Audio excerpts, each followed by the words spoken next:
10 years after graduation, at a reunion I did not even want to attend, Evelyn's best friend leaned across the table with a wine glass and a cruel little smile and asked the whole room the question she had clearly been saving all night. "So, Leo," she said, loud enough that the conversations around us died, "be honest. After all these years, do you still have that pathetic little crush on Evelyn?" The table laughed. Of course they laughed. In the mythology of our graduating class, I had exactly one defining feature, and it was that I, Leo Park, the most forgettable boy in the history of our school, had once stood up in front of the entire grade and confessed my love to Evelyn Shaw, the prettiest and most popular girl we had, and that Evelyn had laughed in my face and made me a legend of humiliation that had apparently survived a full decade intact. 10 years, 3 jobs, and one entire adult life later, and I was still, to these people, the boy who got rejected. Evelyn herself sat across from me, older but still trading on the same beauty, and she gave me the gracious, pitying smile of a woman preparing to let me down easy a second time. "Bianca, don't tease him," she said, in a voice dripping with the specific generosity of someone who enjoys being merciful in public. "Leo, it's okay. We were kids. I'm flattered, honestly. It was sweet." I looked at the 12 faces around that table, all of them arranged into the same expression of fond, comfortable contempt, the expression of people who had decided who I was at 17 and never once updated the file. And then the private room's door opened behind me, and the temperature of the entire restaurant dropped about 10 degrees. I knew without turning around. I always know when she walks into a room, because the room tells me, the way a forest goes quiet when a predator enters it. The laughter at the table guttered out. 12 faces lifted toward the doorway, and 12 expressions of comfortable contempt curdled, one by one, into something between disbelief and pure animal fear, because every single person at that table recognized the woman standing in the doorway, and every single one of them had spent their adolescence being terrified of her. She crossed the room without hurrying, because she has never hurried for anyone in her life, in a charcoal coat that cost more than the car most of these people drove here, and she walked directly past Evelyn Shaw, as though Evelyn were a piece of the furniture, and she came to me.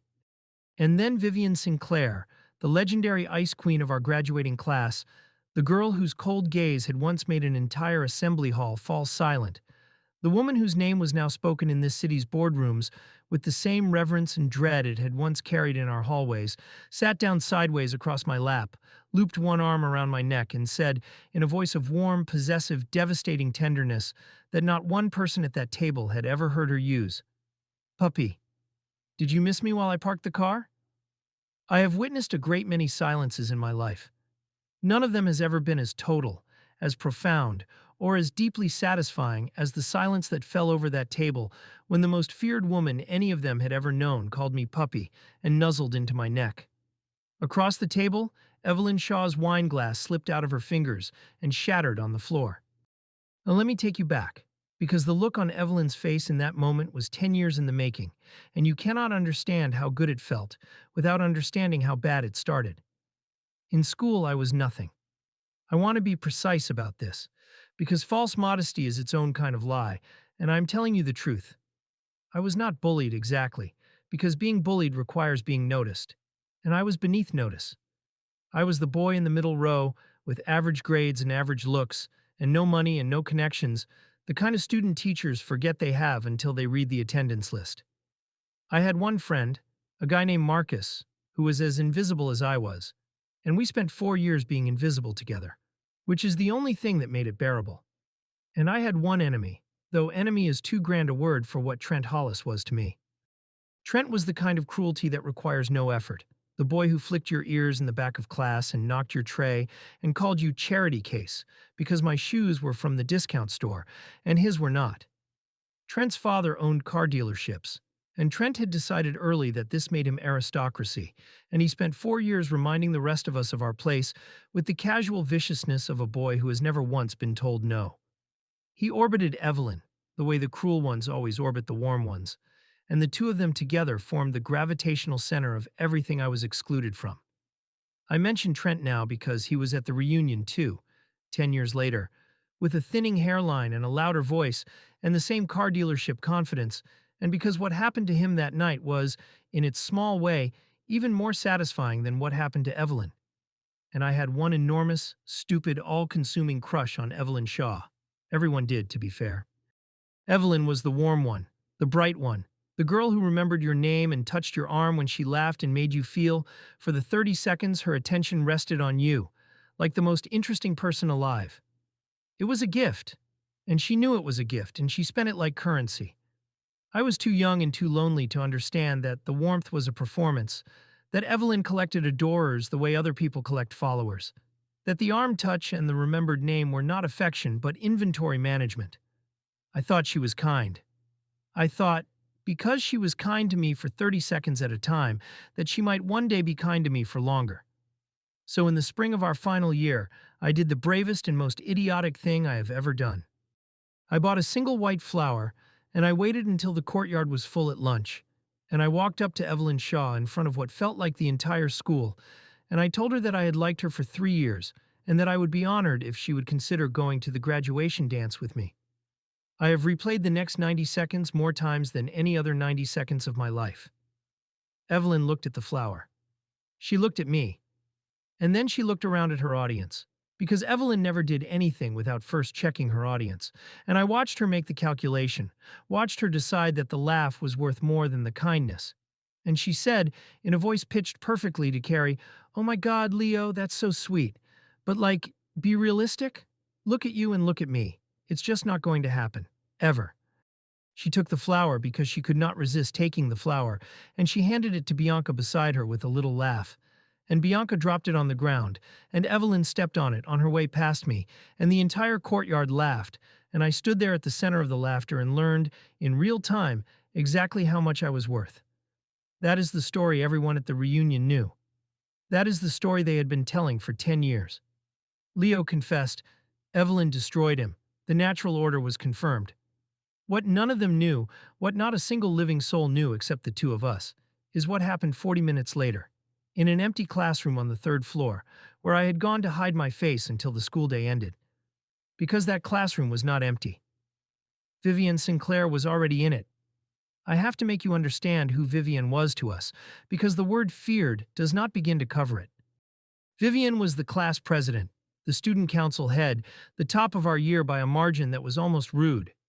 She was the daughter of the Sinclair family, which even then meant something in this city, and she carried herself with the cold, total composure of a person who had been raised to inherit an empire and had decided that warmth was a weakness she could not afford. She was beautiful in a way that frightened people, the way a blade is beautiful, and she had a stare that could silence a riot. Teachers deferred to her. The other popular kids orbited her at a careful distance, wanting her approval and terrified of her contempt.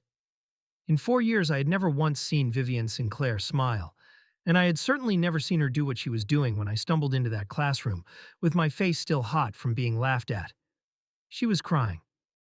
The ice queen of our entire school was sitting alone at a desk in the back of an empty classroom, with her perfect posture finally collapsed, crying with the silent, furious, humiliated efficiency of a person who has taught herself never to be seen doing it.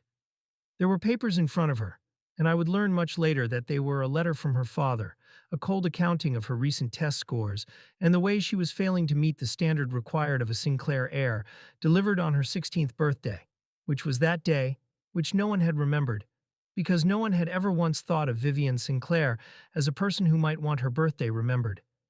She looked up and saw me, and I watched the most terrifying person in our school go rigid with the specific horror of someone whose deepest secret has just walked through the door, and I watched her prepare to destroy me to protect it, because that is what she had been trained to do. I want to tell you that I did something heroic. I didn't. I did something small, and the smallness of it is the entire reason my life turned out the way it did. I pretended I hadn't seen. I did not gasp or stare or flee or do any of the things that would have made her tears into an event. I just walked to a desk near the front, on the opposite side of the room, and I sat down with my back mostly to her, giving her the only thing I had to give, which was the dignity of being unobserved. And then, because the silence was unbearable, and because I had just been publicly destroyed myself and had nothing left to lose, I started talking. Not to her exactly. Just out loud, into the room. in the general direction of the window. Today is officially the worst day of my entire life, I announced to no one. I confessed to Evelyn Shaw in front of the whole school. She stepped on the flower. Like, physically stepped on it. With her shoe. I put my head down on the desk. I think I have to move to a different country now. Start over. New name. I'm thinking something dramatic. I could be a Sebastian. Sebastians don't get flowers stepped on. There was a long silence behind me. And then, from the back of the room, in a voice that was thick and rough but unmistakably, impossibly, almost amused, the ice queen of our school said, "You'd be a terrible Sebastian." "Rude," I said, without turning around, because turning around would have broken the spell. "What would I be then?" Another silence. A wet, shaky breath, the sound of someone pulling themselves back together. "You'd be a Leo," she said. "It's already the right name. Leos are loyal, and they make idiots of themselves, and they don't know when to give up." A pause. "It was a stupid thing you did." The flower. Brave, but stupid. Brave but stupid is kind of my whole thing, I said. And Vivienne Sinclair, 16 years old, alone on her forgotten birthday, laughed. Once. A small, broken, startled sound, like a laugh she had not given anyone permission to escape. I never turned around to see her face. I just sat there with my back to her, two humiliated kids in an empty classroom, and I felt, for the first time all day, slightly less alone. I left 10 minutes later without ever looking at her directly, and I never told a single person what I had seen, and I assumed that would be the end of it. It was the beginning of everything. I should tell you what I did not know that day. The thing Vivienne told me years later in the dark, in the back of a stopped car. She told me that she had decided to end her own life that birthday. Not dramatically, not as a cry for help, but with the cold, practical calm she applied to everything. A 16-year-old who had done the math on her own existence and concluded that being an asset her father graded twice a year was not a life worth the trouble of continuing. She had the letter from her father in front of her.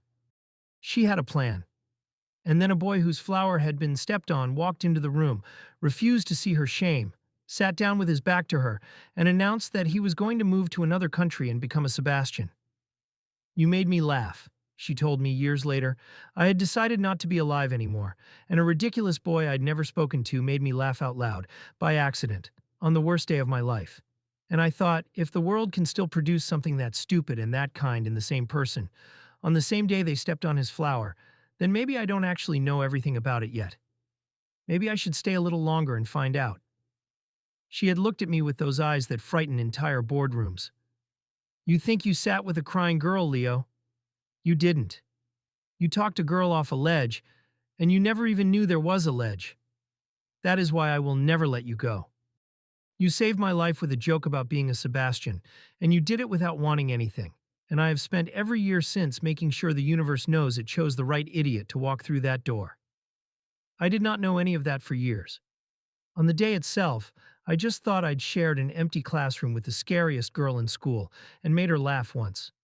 I have never, before or since, been so important while understanding so little." She started watching me after that. I didn't notice at first, because who notices the Ice Queen looking at them when looking at the Ice Queen was something you did quickly and then stopped doing before she caught you. But Marcus noticed. "Dude," he said, about 2 weeks later, with the quiet alarm of a small animal sensing a shift in the weather. "Why does Vivienne Sinclair keep looking at you?" "She doesn't." "She absolutely does. She just looked at you for like 4 seconds in the hallway." 4 seconds, Leo. "She looked at our math teacher for 2 seconds last year and he applied for a transfer." Marcus gripped my arm. "What did you do? Did you do something? Are you going to die? If you're going to die, can I have your headphones?" "I didn't do anything," I lied, because the thing I had done was not mine to tell. But she kept watching, and slowly in ways so subtle that only I could have decoded them, because only I knew the secret underneath. Things began to happen. The group of kids who used to flick my ears in the back of chemistry abruptly stopped, after Vivienne reassigned the lab seating for academic reasons, and somehow placed every one of them directly under the teacher's eye. The time my project partner tried to take sole credit for work we'd done together, Vivienne, as student council head, happened to audit the submission records, and the credit was quietly corrected. None of it was ever traceable to me. None of it was ever warm. She never spoke to me in public, never acknowledged the classroom, never gave anyone the slightest reason to connect the invisible boy to the untouchable queen. She was protecting me from the shadows, and she was doing it with the cold precision of a person who had decided I was hers to protect and had not bothered to inform me of the decision. I figured it out slowly, the way you figure out you're in love, which is to say all at once and far too late. And the day I finally understood, the day I worked up the nerve to do something about it, was 3 weeks before graduation. And it involved Evelyn Shaw one more time, and it is the reason Evelyn dropped her wine glass 10 years later. Evelyn, you see, had a problem with consistency, and the problem was that she could not stand to be wrong about a person, and she had been wrong about me. In the weeks after my public humiliation, a strange thing had happened. Some of the other kids, the quieter ones, the ones who had laughed because everyone was laughing and then felt sick about it afterward, had started being kind to me. Not many, but a few. And Evelyn, who measured her own worth entirely by her position at the top of the social order, found that she did not like watching the boy she had stepped on receive even small scraps of warmth, because every scrap of warmth he received was a vote against her judgment. So Evelyn decided to remind everyone of the natural order one more time, and she did it in the worst possible place, at the worst possible moment, in front of the worst possible witness. It was lunch in the main hall, and I was sitting with Marcus. And Evelyn walked over with Bianca and a few others, and she set a small potted plant on the table in front of me with a sweet, poisonous smile. "I felt bad about your flower," she said, loud enough to gather an audience. "So I got you a new one. It's a cactus. Because it's prickly and ugly and nobody wants to touch it, so I thought, it suits you. A little something to remember me by." She laughed, and Bianca laughed, and the hall began to laugh, and I felt the old familiar heat climb up my neck, the worthlessness settling back into its accustomed place. And then a voice cut through the laughter like a blade through silk, and the entire hall went silent so fast you could hear the cactus's little pot settle on the table. Evelyn. Vivian Sinclair was standing at the end of our table. No one had seen her approach. She had the unhurried stillness she always had, and her face was the cold blank mask the whole school feared, and she was looking at Evelyn Shaw the way you look at a stain. "Take the plant back," Vivian said, quietly, each word placed like a stone. Evelyn's smile flickered. "Vivian, hey, it's just a joke. We're all just—" "I heard the joke. It wasn't funny. It was small." Vivian tilted her head a fraction, and the entire hall held its breath. "I've been watching you for 4 years, Evelyn. You collect people's affection, and you spend it on your own reflection. You've never once in your life been kind to someone who couldn't raise your status by it. And the one boy in this school who had the courage to walk across a courtyard and say a true thing out loud, you stepped on, because his honesty embarrassed your performance." Her voice did not rise. It did not need to. "He is worth 10 of you. He has been worth 10 of you since the day he was brave enough to be laughed at. And the difference between you and him is that in 10 years, everyone in this hall is going to be exactly who they are right now, and he is going to be someone, and you are going to be a pretty story people used to tell." The hall was so silent I could hear my own heartbeat. And then Vivian Sinclair did the thing that detonated 4 years of social order, the thing that the whole school would whisper about for the remaining 3 weeks, the thing that not one of them ever understood the real meaning of until 10 years later at a reunion. She picked up the cactus, set it gently aside, and she sat down next to me. The Ice Queen. In the main hall, in front of everyone. She sat down next to the invisible boy, and she looked at me. And for the first time in 4 years, she let the entire school see her do the thing she had only ever done once before, in an empty classroom on her forgotten birthday. She smiled at me. "Hi, Leo," she said. "I have been told by Marcus, who was sitting right there, that the sound Evelyn Shaw made was not quite human. The fallout of that single act detonated the school's entire social order for the remaining 3 weeks, and I had a front row seat to a thing almost no one ever gets to witness, which is what happens to a rigid hierarchy when its apex predator does something the system cannot explain. The Ice Queen had publicly chosen the invisible boy. There was no precedent for it, no rumor that could contain it, no story anyone could tell that made it fit. Some decided I must secretly be rich, and circled me looking for the angle. Some decided Vivian must be using me for some scheme they couldn't see, and watched me with pity. Not one of them, not a single one, arrived at the truth, which was simply that a lonely girl had found the one person who didn't want anything from her and had decided to keep him.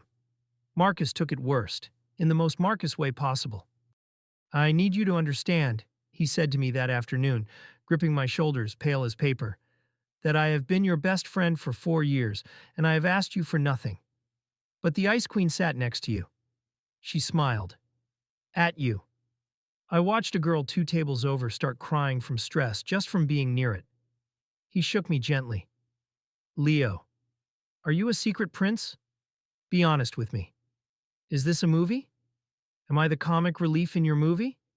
Because if I'm the comic relief, I'd like to negotiate more screen time."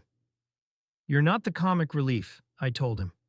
Which was a lie, because he absolutely was, and he is the godfather of my daughter now, and he gave a speech at our wedding to an audience of 3 that was longer than the ceremony itself. In those last 3 weeks, Vivian and I did not become a couple in any way the school could see. What we became was something quieter, conducted in the spaces between, in the library after hours, in the 2-block walk she started taking with me when she thought no one was watching, in the slow, careful exchange of 2 people learning that the other one was a safe place to set things down. She would tell me in those stolen pockets of time small true things she had never told anyone, and I would tell her mine, and neither of us called it anything, because naming it would have made it real enough to be taken, and we both already knew enough about the world to protect a fragile thing by refusing to say its name out loud. On the last day of school, when everyone was scattering to their separate futures and I was certain this was where the impossible thing ended, Vivian found me at my locker and pressed a folded piece of paper into my hand and walked away without a word. I opened it after she'd gone. It was an address and a time, and below that, in the precise handwriting of the most feared girl in our school, a single line. "Wait for me. It's going to take years. I'm worth it, and so are you." I waited. It took years. We were both worth it. We did not start dating that day, because Vivian Sinclair did not do anything as ordinary as dating, and because I was so far out of my depth that I could barely speak to her. What happened was slower and stranger and entirely her. She simply decided that I was hers, and then she informed me, in stages, over the following weeks, with the same cold precision she applied to everything. She started sitting with me. She started walking me home, in a chauffeured car that she made stop 2 blocks from my building, so I would not be embarrassed by the gap between her world and mine, a kindness so thoughtful and so unspoken that it took me years to fully understand it. She started, in the privacy where no one could see the Ice Queen thaw, talking to me, really talking, about her father and the empire she was being forged into, and the loneliness of being raised as an asset instead of a daughter. "Everyone wants something from me," she told me one evening, in the back of the stopped car, 2 blocks from my building in the dark.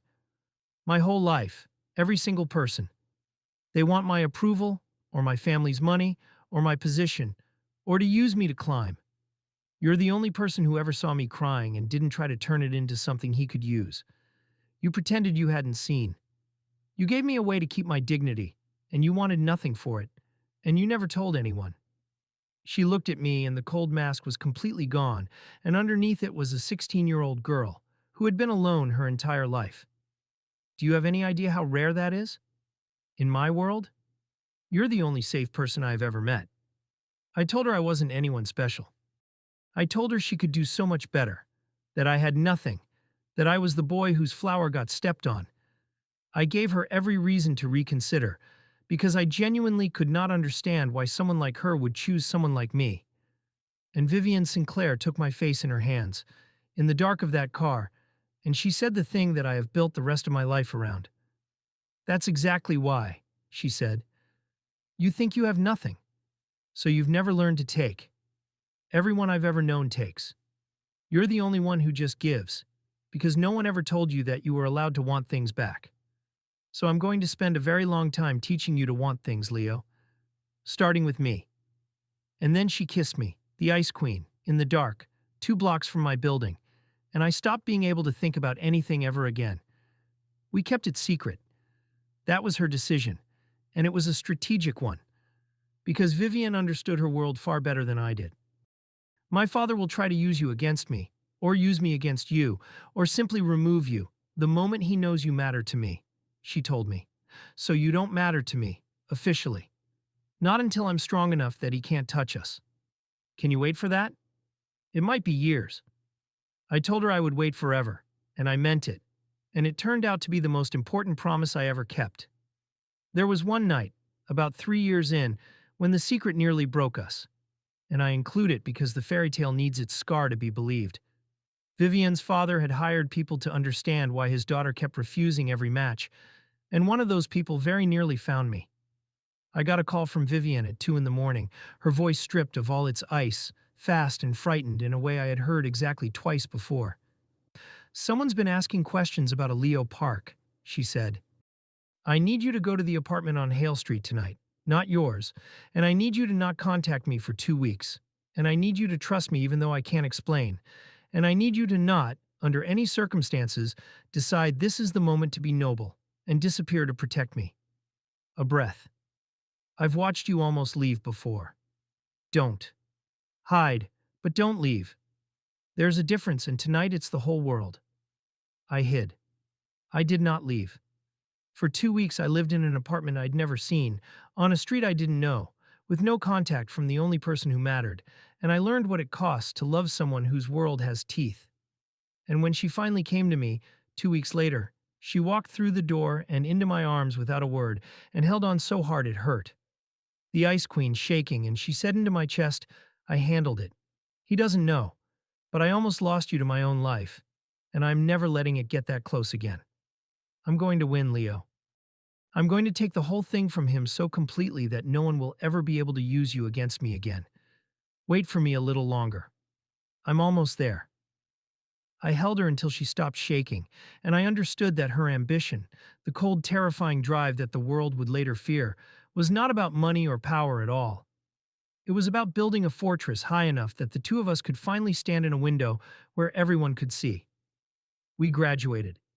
To the entire class, the story was that the Ice Queen had inexplicably been nice to the loser for 3 weeks, and then graduation had scattered everyone. And that was that.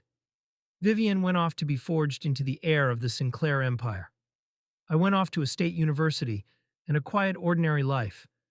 And for the next several years in secret, 2 blocks at a time, in stopped cars and unmarked apartments, and the careful shadows of a life nobody was allowed to see, the Invisible Boy and the Ice Queen built something real.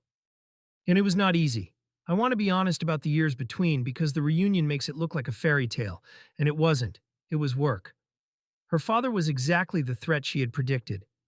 When Vivienne was 23 and finally took a real position in the Sinclair Group, the old man started arranging marriages for her, strategic mergers dressed as romance, parading eligible heirs in front of her at every function.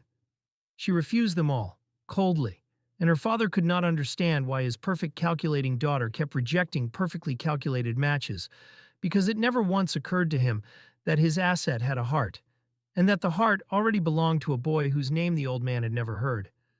There was a period when I was 24 when I nearly ended it myself. I had a bad year. My job was going nowhere. I was broke, and I looked at Vivienne Sinclair becoming exactly the titan she had been raised to be, and I felt the old worthlessness rise up and tell me I was holding her back, that she would be free to make the match her empire needed if I simply disappeared, that loving her was selfish when I had nothing to offer. I actually said this to her, one night, badly, and I watched the Ice Queen's face do something I had only seen once before, in an empty classroom. "Don't you dare," she said, and her voice shook. "Don't you dare decide for me that you're not enough. Everyone in my life has tried to tell me what I'm allowed to want. My father, the board, the whole machine. I will not have it from you too. You don't get to leave me to be noble. That's just abandonment wearing a nicer coat." She grabbed the front of my shirt, the Ice Queen, with tears in her eyes. "You waited for me. You promised you'd wait. I am almost strong enough, Leo. I am almost there. Do not quit 3 steps from the finish because your sad 17-year-old self crawled back into your head and told you you're a boy whose flower got stepped on. You are not that boy. You are the man I chose. Now choose me back and stop trying to give me away.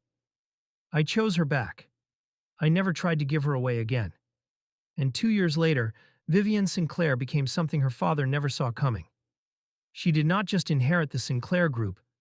She outmaneuvered the old man entirely, built a coalition on the board through sheer competence and cold nerve, and at 26 took control of the company on her own terms, answerable to no one, least of all the father who had raised her as an asset and never once thought of her as a person.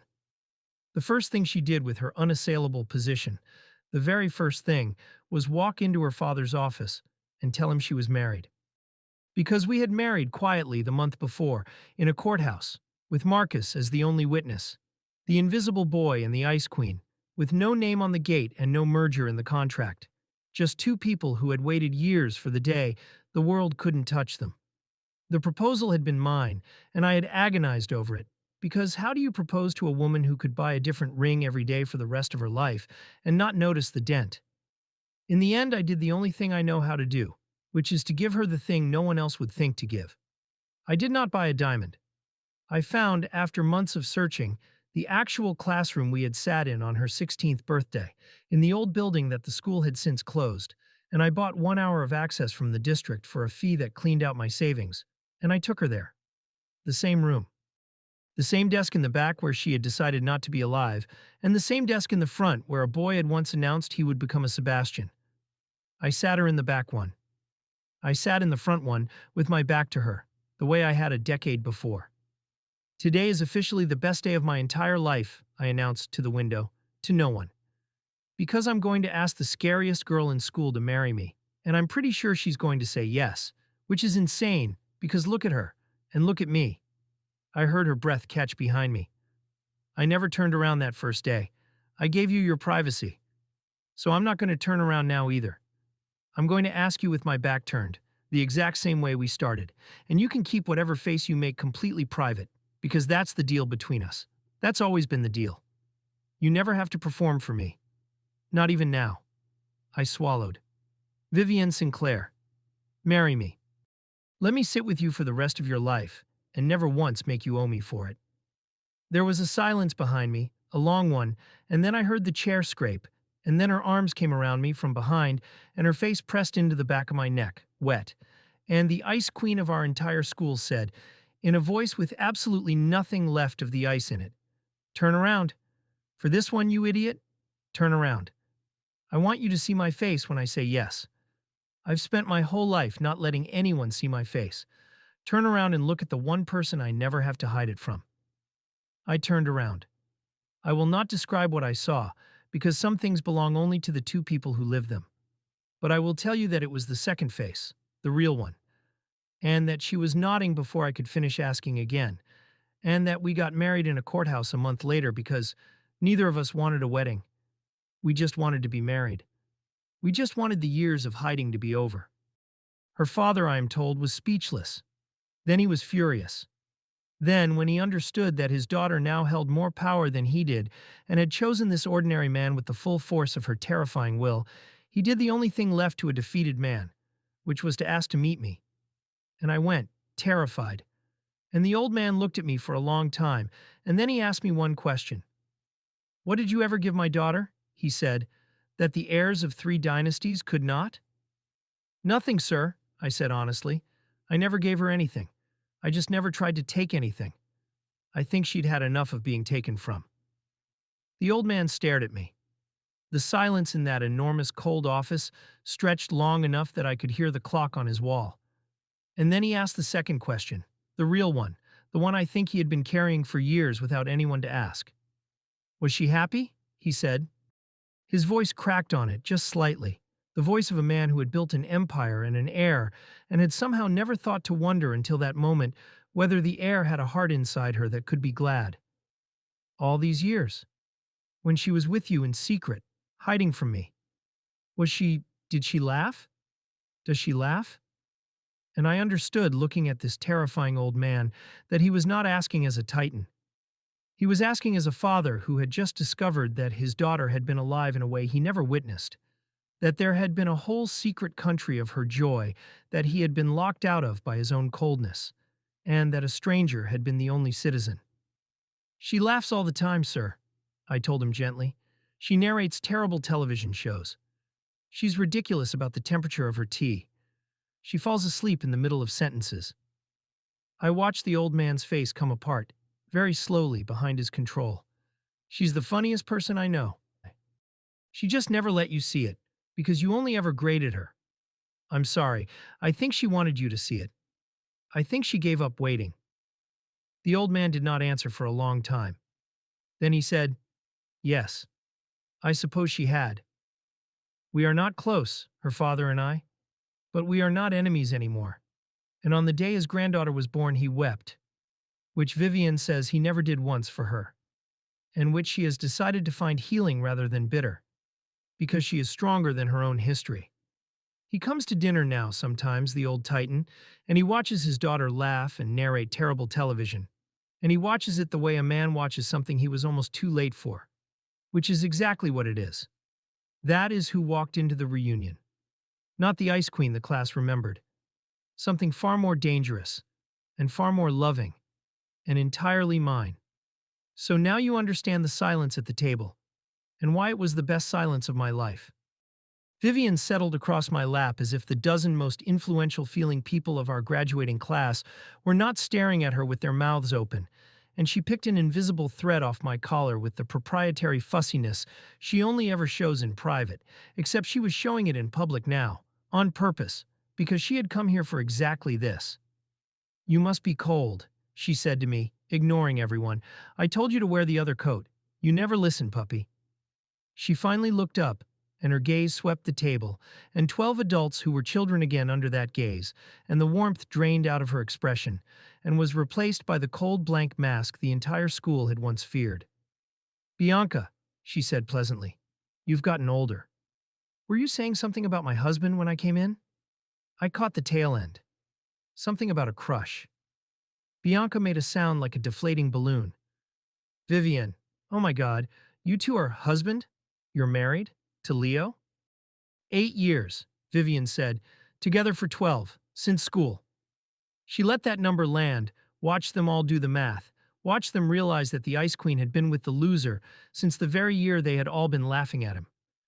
You were all so busy watching Evelyn step on a flower that none of you noticed I'd already decided to marry the boy holding it. She tilted her head. It's remarkable, really, how confidently you can all misunderstand a thing while you're looking right at it. I want to describe Evelyn Shaw's face, because I had waited a decade for it, without even knowing I was waiting. Evelyn had spent the evening as the queen of this little court, the beauty who had aged into a comfortable marriage with a wealthy-ish husband and a habit of mentioning her renovations. And I watched her understand, in stages, the full shape of what she was looking at.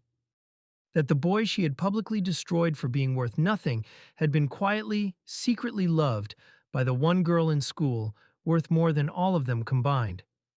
That while Evelyn was spending her warmth on her own reflection, the cold girl she had never even considered competition had seen something in me that Evelyn was too shallow to detect. That the cactus she had given me as a cruelty had been handed to a man whose wife now controlled one of the largest companies in the country. Vivienne, Evelyn said, and her voice had lost all its honey. I had no idea. I would never have— Leo, I'm so sorry about the flower thing. We were just kids. You know how— He knows how you were, Vivian said. We talk about it sometimes. The flower, the cactus, the way the whole hall laughed. She smiled, and it was not the smile she gives me. It was the other one, the one that ends careers. I want to thank you, actually, Evelyn. Genuinely. Because the day you stepped on his flower was the day I decided he was the only honest person in that entire school. You handed him to me. You stepped on a flower and you gave me my husband. So, thank you for that. It worked out beautifully. It was Trent who could not leave it alone, because men like Trent never can, because the only thing more fragile than Trent's confidence is Trent's need to be seen having it. He had been sitting there going gray in the face, watching his social order invert in real time, and he reached for the one weapon a man like him reaches for when he's drowning, which is contempt. Okay, but let's be real, Trent said, with a laugh that came out wrong, too loud. Married to Vivian Sinclair, sure, congrats. But what does that make you, Leo? Like, What do you even do? You're what? A house husband? Living off your wife's money? He looked around the table for the old gravity, the old laugh, the way it used to come so easily when he flicked my ears. Some things don't change, huh? Charity case in school, charity case now, just a nicer charity. The table did not laugh. The table had learned in the last 90 seconds that laughing at me had become extremely dangerous. But Trent did not have the sense to read the room, and he sat there with his thinning hair and his car dealership confidence, waiting for a gravity that was never coming back. I opened my mouth to answer him because I am not actually ashamed of my life, and I never needed Vivian to fight my battles. But my wife put one hand flat on my chest, a small gesture that meant, "Let me have this one." And I have learned over 12 years to let her have the ones that matter to her. Leo runs the Sinclair Education Foundation, Vivian said, and her voice had gone very quiet, which everyone at that table old enough to remember her knew was the most dangerous thing her voice could do. It puts 4,000 children a year through school. Kids from discount store shoes, Trent. Kids who get their trays knocked and called charity case by boys whose fathers own car dealerships. He built it himself, from nothing, because he remembered exactly what it felt like, and he turned it into the thing he wished had existed for him. She tilted her head a fraction. He doesn't live off my money. He uses my money to undo the damage done by people exactly like you. So when you ask what he does, the honest answer is that my husband spends his life cleaning up after the Trent Hollises of the world. And he's very, very good at it. The silence that followed had a different quality than the one before. The first silence had been shock. This one was shame, the specific squirming shame of a dozen adults remembering all at once that they had been the courtyard that laughed, and that the boy they laughed at had grown up to spend his life on children like the one he used to be, while they had grown up into people who still, a decade later, came to a reunion to feel superior to him. And Trent, I said, because there was one thing I wanted. Just one, after 10 years. The dealership. Your father's dealerships. I let it sit. Hollis Auto Group took financing from a Sinclair subsidiary 18 months ago. I review every account that touches the foundation's endowment, and yours crossed my desk last quarter. I smiled, and it was not unkind, because I am not Trent, but it was honest. You're not in a position to call anyone a charity case right now. I'd know. I'm holding the charity. Trent Hollis did not say another word for the rest of the night. He left before dessert. It would have been enough to leave it there. It really would have. But the universe, which had spent 10 years setting up this particular joke, was not quite finished with the punchline, and the punchline had a name, and the name was the Sinclair Group. Because here is the thing about Evelyn Shaw's comfortable adult life that I had learned through Vivian, who learns everything. Evelyn's wealthy-ish husband ran a mid-sized logistics company, and that company had spent the last 18 months in serious trouble, and 3 weeks before the reunion, it had entered desperate negotiations for an acquisition that would save it from collapse. And the acquiring entity, through 2 layers of holding companies that Evelyn's husband had not bothered to trace, was the Sinclair Group. My wife had known, walking into that reunion, that she held Evelyn Shaw's entire financial future in her hands. She had known it the way she knows everything, completely and silently, and she had said nothing to me until afterward, because she had wanted to see, first, whether Evelyn had become a better person than the girl who stepped on a flower. Evelyn had not. And so, 2 days after the reunion, the Sinclair Group's acquisition terms for a certain mid-sized logistics company became, in Vivian's words, appropriately rigorous. Not cruel.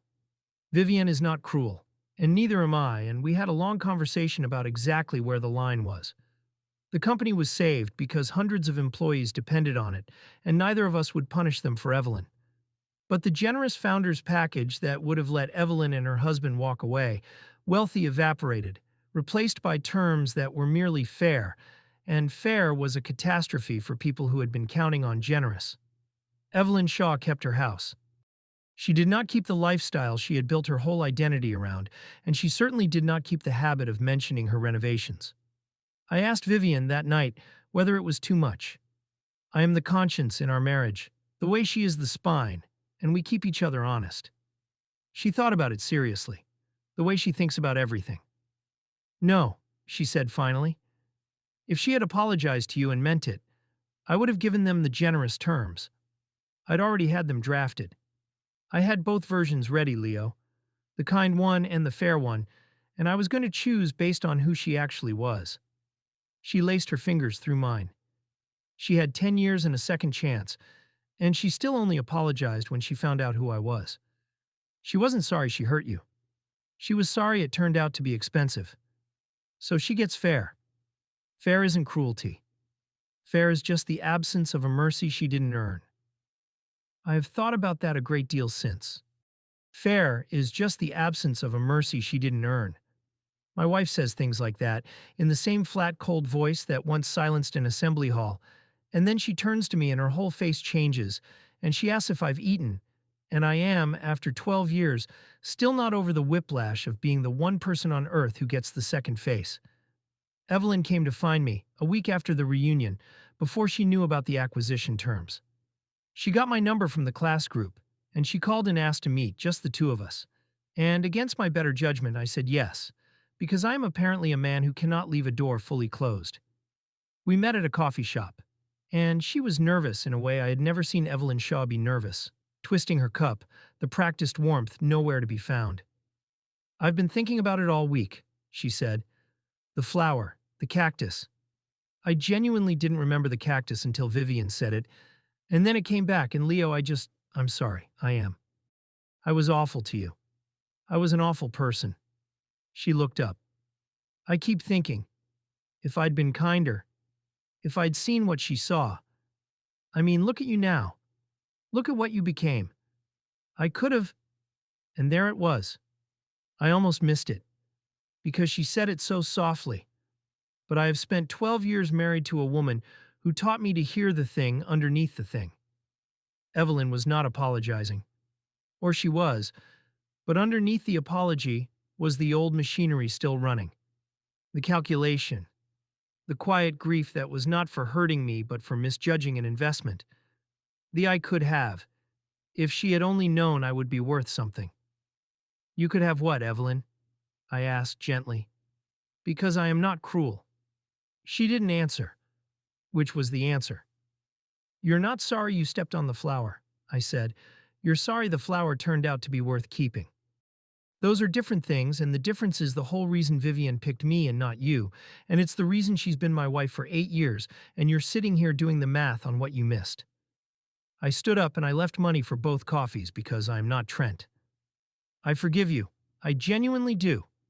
Not because you've earned it, but because carrying it costs me more than giving it away, and I have a daughter to be light for. But Evelyn, you should figure out why, even now, even apologizing, you reached for what you could have gotten instead of what you did to me. Vivian figured that out about herself. It almost killed her. But she did it. You still can. That's the only real thing I have to give you, so take it. I meant it kindly, and I think some part of her heard it kindly. Goodbye, Evelyn. I hope you get there. I walked out, and I did not feel triumphant, and I did not look back, and I drove home to the woman who had never once made me sit in a courtyard and learn what I was worth, because she had decided what I was worth the first time she ever heard me talk to a window.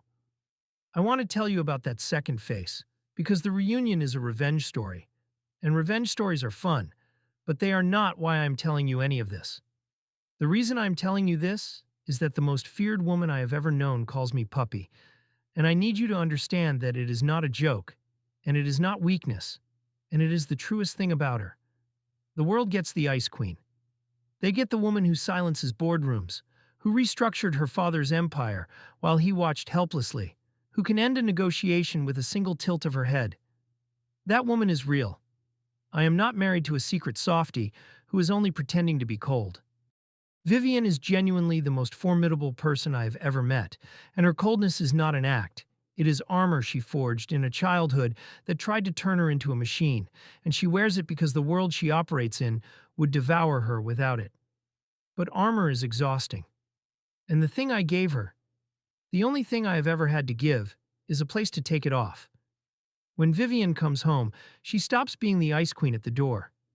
The way you'd set down something heavy. She becomes a person who is ridiculous about her tea being the exact right temperature, who narrates the plots of terrible television shows to me with complete sincerity, who falls asleep in the middle of sentences and gets annoyed when I point it out. She calls me puppy because, she told me once, you followed me around with your heart in your hands for years and never gave up and never asked for anything. And that is exactly what a good dog does, and it is the highest compliment I know how to give, so you're going to have to live with it. She is possessive in a way that should be alarming and somehow isn't, because it comes from a girl who spent her whole life as everyone's asset and no one's person, and who finally has one thing in the world that is hers, completely, and means to keep it. I have watched her in her own world once or twice, on the rare occasions I've had reason to be at the Sinclair group while she was working, and I will tell you it is a genuinely frightening thing to witness. I watched her dismantle a man across a conference table without raising her voice, watched a room full of executives twice her age go pale at the slight cooling of her tone, watched her be exactly the titan this city has learned to fear. And then she caught sight of me through the glass wall, waiting for her, and I watched the most dangerous woman in the building forget, for 1/2 second, to be dangerous. The corner of her mouth moved. Just a fraction. No one else in that room would have caught it, because no one else in that room had spent 12 years learning to read the 1 millimeter where Vivian Sinclair keeps her heart. But I caught it. I always catch it. And the executive she had been freezing solid followed her glance, saw an ordinary man waiting in the hall, and could not for the life of him understand why the Ice Queen had just, very briefly, thawed. That is the thing I have that no one else will ever have. Not her money, which I don't care about, and not her power, which frankly terrifies me. The millimeter, the half-second, the one face behind the face. The whole brutal, magnificent empire of Vivian Sinclair, and at the center of it, the size of a millimeter, kept under guard her entire life, a small warm room with exactly one chair in it, and the chair is mine. There are nights the millimeter opens all the way. I will not give you the details of those nights, because they are the one part of my life I refuse to make into a story for anyone. But I will tell you that the woman the world thinks is made of ice is nothing of the kind in the dark, that the same fierce will that built an empire turns, behind a locked door, into a wanting so unguarded it still undoes me after 12 years, and that the girl who was raised to believe she was an asset to be spent has finally completely learned how to be a person who is loved, out loud, with her whole self, by a man who never once sent her the bill. The world gets the ice. I get the fire under it. I would not trade the millimeter for every empire on earth, and the staggering thing, the thing I still cannot fully believe, is that she says the same about me. And on the nights when the old armor cracks, when the pressure of being the Sinclair heir gets to be too much, she does the thing she did on her 16th birthday, in an empty classroom. She lets me see her cry. Only me. In 12 years, only ever me. And every single time I do exactly what I did that first day. I don't make it an event. I don't try to fix it or use it or turn it into anything. I just sit with her. And I talk about nothing. And I let her keep her dignity while she puts herself back together. And afterward, she always says the same thing, the same 4 words, in a small voice that the boardrooms of this city would not recognize. You're still here, she says. I'm still here, I tell her. I'm always going to be still here. It is the same disbelief she had on that bathroom floor, the same one she has had since she was a 16-year-old who had never once had a person stay. 12 years, and some part of her still cannot quite believe that someone will stay without wanting to be paid for it. So I tell her, every time, as many times as it takes, for as long as it takes, which is going to be the rest of my life. There is one more thing, and then I'm done. At the reunion, after the silence, and the shattered glass and the slow public unraveling of everyone's comfortable contempt, Vivienne and I left early, because she had made her point, and neither of us actually enjoys those people. We walked out into the parking lot, into the cold, and she pulled my coat closed around me with that proprietary fuss, scolding me again about the wrong coat, and I caught her hands and stopped her. "Why did you really come tonight?" I asked. "You hate these things. You've turned down every reunion for 10 years. Why this one?" Vivian Sinclair was quiet for a moment, in the cold parking lot, under the bad orange lights. And then the Ice Queen told me the truth, the way she only ever tells me the truth. "Because they made you into a story," she said. For 10 years, the story of you in that class was a boy who got humiliated and never amounted to anything. And I could not stand it. I could not stand that the bravest person I have ever known, the one who walked across a courtyard with a flower and got laughed at, and still, was kind to a crying girl 40 minutes later when he had every reason to be cruel to the whole world. I could not stand that those people got to remember you as small. She put her hand flat against my chest. You never needed me to defend you, Leo. You've never needed anyone. That's what makes you you. But I wanted them to know. Just once. I wanted to walk into that room and have every single person who ever laughed at you understand exactly what they failed to see. Not for me. For the 17-year-old who stood in that courtyard. I wanted to go back and stand next to him in front of everyone, the way I did in the hall, and I wanted to do it as your wife. I looked at the most powerful woman in any room she ever enters, standing in a parking lot, defending the honor of a teenager who no longer existed. And I understood that I had spent a decade thinking she had rescued me, when the truth was that we had rescued each other, the invisible boy and the ice queen. Two kids who had each been alone, in a way the other one happened to be the exact cure for. You know what's funny, I said. I spent my whole adolescence thinking the best thing that could happen to me was for Evelyn Shaw to like me back. And instead, the scariest girl in school found me crying in a classroom and decided to keep me. I pulled her in. I cannot believe I ever wasted a single thought on a girl who stepped on a flower when the one who was actually worth everything was sitting in the back of every classroom I was in, terrifying the entire school, waiting for one idiot to be brave but stupid. Brave but stupid, Vivian said, and she smiled, the real one, the second face, the one that is only ever mine. It's still your whole thing. It got me you, I said. So it worked out. She kissed me in the parking lot, under the bad orange lights, the ice queen and the puppy, and somewhere inside that restaurant, Evelyn Shaw was learning that the flower she stepped on a decade ago had grown into the one thing her money could never buy and her beauty could never win. And I did not think about her at all, because I have never, not once since I was 17 years old, had a single thought to spare for anyone but the girl who told me I'd make a terrible Sebastian. We have a daughter now. She is 4, and she is, God help this city, exactly like her mother, which means she is already terrifying and already has me wrapped completely around her tiny finger.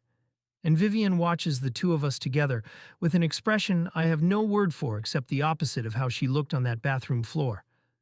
The other night, our daughter asked me how I met her mommy. And Vivienne, across the room, looked up sharply because she did not know which version I would tell. The simple one, or the true one. I told her the true one. The flower and the laughing and the empty classroom and the crying girl and the boy who pretended not to see. When I finished, my daughter frowned with her mother's exact frown and said, "So mommy was sad, and you made her feel better? And that's why she married you?" "That's exactly why," I said. And from across the room, in the voice the boardroom's fear and the voice that is only mine, both at once, the ice queen of our graduating class said, "No. I married him because he never once made me feel like I owed him for it. Remember that, baby. When you're as strong as you're going to be, the whole world will try to make you pay for being loved. Marry the one who never sends you the bill." Our daughter considered this, with her mother's exact frown, turning it over with the seriousness of a 4-year-old receiving state secrets, and then she nodded once, decisively, and went back to her blocks, satisfied. And I sat there on the floor of a home I never could have imagined for the boy whose flower got stepped on, and I thought about how close none of it came to happening. How a girl had decided not to be alive, and a boy had walked into the wrong classroom at the right moment, and how the entire shape of 2 lives had turned on a stupid joke about being a Sebastian. How the cruelty of an Evelyn and a Trent had been, in the end, the exact pressure that pushed 2 lonely people into the only place either of them was ever going to be safe. I do not believe everything happens for a reason. I have met too much random cruelty to believe that. But I believe that sometimes, in the middle of the cruelty, 2 people find each other, and decide to stay, and build something the cruelty cannot reach, and call it a life. That is the most I believe in. It turns out to be enough. Then Vivian looked at me over our daughter's head, and she smiled the second face, and she mouthed one word across the room, The same word that detonated a reunion and 10 years of someone else's story. Puppy. I would not trade it for every empire on earth. End.